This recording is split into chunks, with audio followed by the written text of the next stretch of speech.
Hello friends, మనం మహాభారతం శాంతి పర్వంలో భాగంగా శీలం అంటే ఏంటి, శీలం యొక్క గొప్పతనం గురించి తెలుసుకుందాం.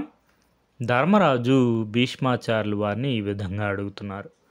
పితామహ, మనిషికి శీలం ముఖ్యం కదా, దాని స్వరూప స్వభావాలను వివరించండి అని. దానికి సమాధానంగా భీష్మాచార్యులు వారు ఈ విధంగా చెప్తున్నారు. ధర్మనందన, నువ్వు నీ తమ్ములు ఇంద్రప్రస్థంలో సుఖంగా ఉన్న రోజుల్లో సుయోధనుడు అసూయతో రగిలిపోయాడు. నీవు చేసిన రాజసూయమునకు నీకు ఉన్న మైసభను చూచి ఓర్వలేకపోయాడు. నీకు పట్టిన అదృష్టమునకు అసూయపడి తన దుఃఖమును తన తండ్రి ధృతరాష్ట్రుని దగ్గర చెప్పుకున్నాడు. అప్పుడు ధృతరాష్ట్రుడు సుయోధనుడితో ఇలా అన్నాడు. కుమారా, నీకు ఉన్న ఐశ్వర్యంతో పోలిస్తే ధర్మజునికి ఉన్న ఐశ్వర్యం తక్కువే.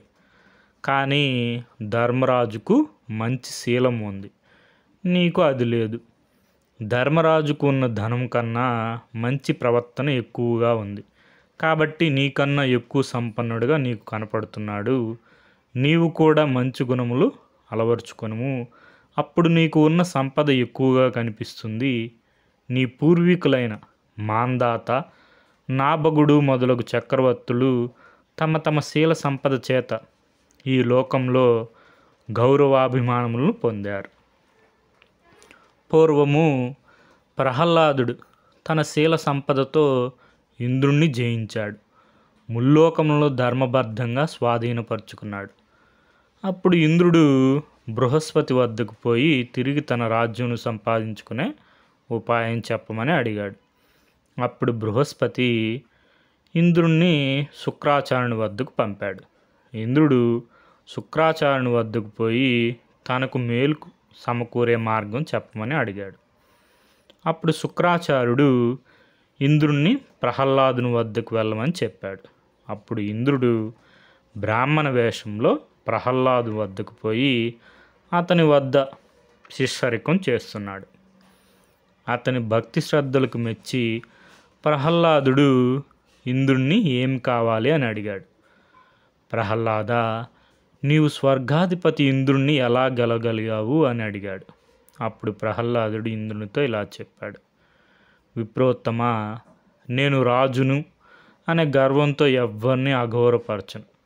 అందరికీ దాన ధర్మాలు చేస్తుంటాను, బ్రాహ్మణులను ఆదరిస్తుంటాను. నా శీలమే నన్ను గొప్పవాడిని చేసింది, నాకు విజయం చేకూర్చి పెట్టింది అని చెప్పాడు. ఓ ప్రహ్లాద, నాకు నీ శీలము దానంగా ప్రసాదించు అని అడిగాడు. ప్రహ్లాదుడు కాదనకుండా తన శీలమును ఇంద్రునికి ధారపోశాడు.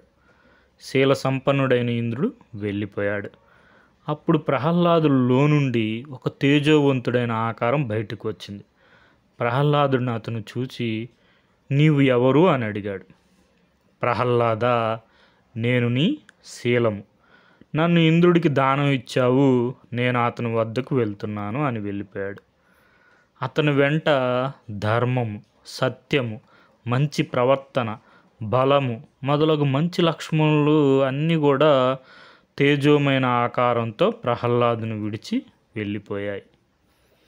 ఆఖరును ఒక స్త్రీ ఆకారం బయటకు వచ్చింది.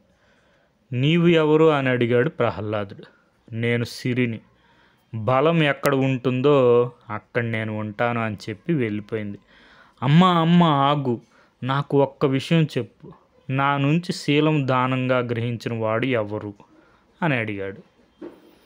ప్రహ్లాద, తాను పోగొట్టుకున్న స్వర్గాధిపత్యను తిరిగి పొందుటకు ఆ ఇంద్రుడే విప్రుని వేషంలో నీ వద్ద శిష్యరంగం చేశాడు.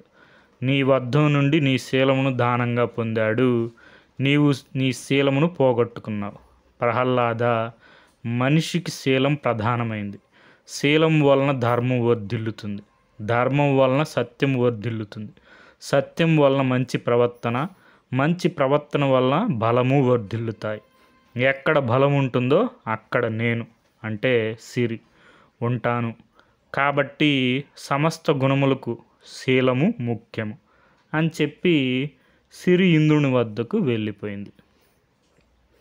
ఇదంతా విన్న సుయోధనుడు అసలు శీలం అంటే ఏమిటి అని తండ్రిని అడిగాడు. దానికి ధృతరాష్ట్రుడు ఇలా అన్నాడు: త్రికరణ శుద్ధిగా, అనగా మనస్సు, మాట, పని, వీటిలో పరుల ఎడ ద్రోహ చింతన పనికిరాదు. సమస్త భూతములను సమానంగా ఆదరించాలి.